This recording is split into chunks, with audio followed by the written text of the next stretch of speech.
जो बात work place पर एक शिकायत के तौर पर शुरू हुई थी वह अब एक ऐसे मामले में बदल गई जिससे पूरा देश हिल गया है। क्या देश के अंदर धर्मांतरण का खेल चल रहा था या फिर द केरला स्टोरी जैसी ही एक असल फिल्म देश की जानी मानी कंपनी के वर्क प्लेस के अंदर नासिक में अंजाम दे रही थी? आखिर क्यों इतनी बड़ी कंपनी के अंदर धर्मांतरण के खेल में कई लोग अश्लील अपराध तक में शामिल थे? और क्या बड़े शहरों में काम करने वाली लड़कियां अब वर्क प्लेस में काम करने वाले साथियों से ही महफूज नहीं है? नमस्कार, मैं हूं निशिता और आप देख रहे हैं इंडिया जंक्शन की खास पेशकश द हिडन स्टोरी। दोस्तों, आपने द केरला स्टोरी फिल्म देखी होगी। फिल्म के किरदार के तौर पर तमाम ऐसे लोग दिखाए गए जो जबरन हिंदू लड़कियों को धर्म बदलने पर मजबूर करते थे और यौन शोषण की कहानी फिल्म की असली स्क्रिप्ट थी।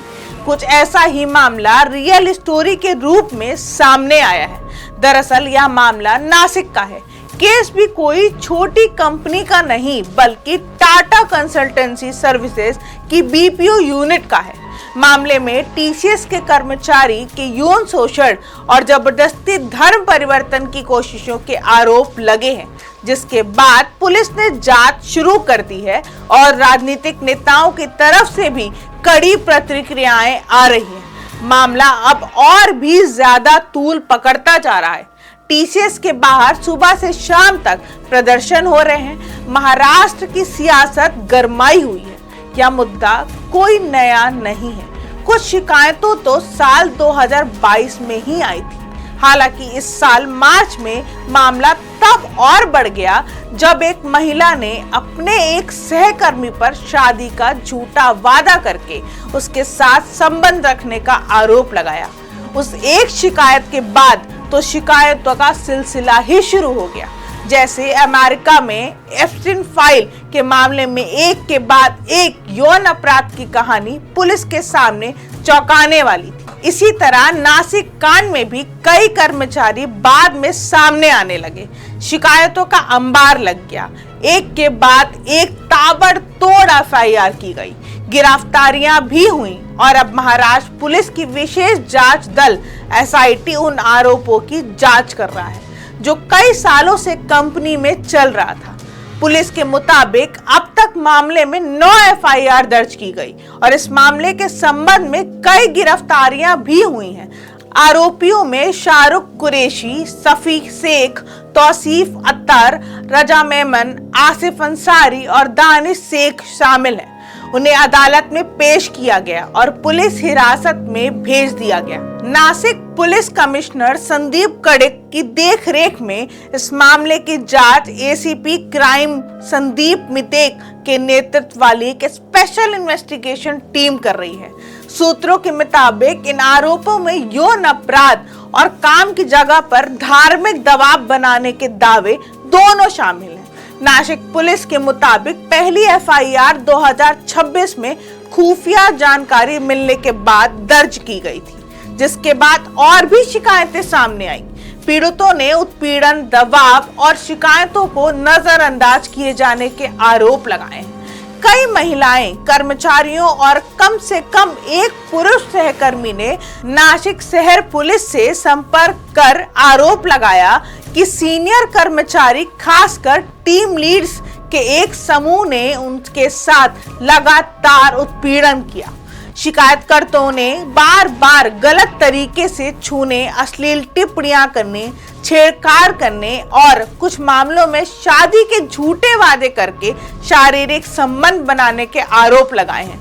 पीड़ितों के मुताबिक उन पर धर्म परिवर्तन करने, नमाज पढ़ने और मुस्लिम धर्म के आयोजनों में शामिल होने का दबाव भी डाला गया। कुछ ने तो यह भी आरोप लगाया कि उन्हें धर्म परिवर्तन के लिए उकसाने की कोशिश की गई। एक अलग शिकायत में एक पुरुष कर्मचारी ने दावा किया कि उसे उसकी मर्जी के खिलाफ धार्मिक गतिविधियों में हिस्सा लेने के लिए मजबूर किया गया। कई शिकायतकर्ताओं के मुताबिक उन्होंने पहले भी सीनियर अधिकारी और एचआर विभाग के सामने यह मुद्दा उठाया था, लेकिन कोई कार्रवाई नहीं हुई। जांच के दौरान यह पता चला कि एचआर हेड निदा खान खुद इस खौफनाक साजिश में शामिल थी। उससे बार बार शिकायतें की गई, लेकिन उसने कोई एक्शन नहीं लिया। निदा खान बयान 10 अप्रैल 2026 को दर्ज किया गया था। सूत्रों के मुताबिक कुछ कर्मचारियों ने कथित तौर पर व्हाट्सएप ग्रुप बनाए थे, जिनमें कमजोर सहकर्मी को टारगेट करने के बारे में चर्चा होती थी। जांचकर्ता अब उन आरोपों की भी जांच कर रहे हैं कि जूनियर कर्मचारी, खासकर युवा हिंदू महिलाओं की पहचान करके उन्हें प्रलोभन या निजी प्रभाव का इस्तेमाल करके संपर्क किया गया। पुलिस ने इस मामले को वर्क प्लेस के अंदर सक्रिय एक ग्रुप से जुड़ा बताया है और कथित गतिविधियों की सीमा का पता लगाने के लिए सभी पहलुओं से जांच कर रही। अधिकारियों ने ज्यादा पीड़ितों से आगे आने की अपील भी की है और शिकायतों के लिए एक खास व्हाट्सएप नंबर भी जारी किया है। टीसीएस यानी कि टाटा कंसल्टेंसी सर्विसेज ने कहा कि उसने जांच के दायरे में आए कर्मचारियों को सस्पेंड कर दिया है और अधिकारियों के साथ पूरी तरह सहयोग कर रही है। कंपनी ने दोहराया कि आगे की कार्रवाई चल रही जांच के नतीजे पर निर्भर करेगी।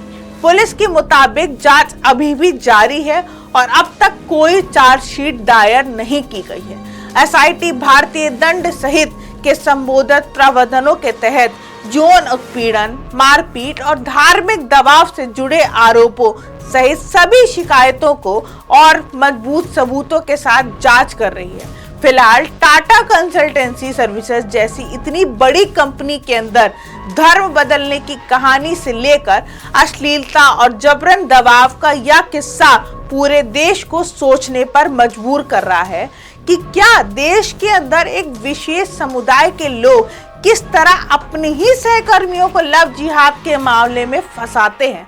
तो आपको हमारी यह हिडन स्टोरी कैसी लगी? अपना फीडबैक हमें कमेंट में जरूर दीजिएगा। हमारे चैनल को लाइक, शेयर, सब्सक्राइब करना ना भूलिए। नमस्कार। जंक्शन, खबरों का जंक्शन।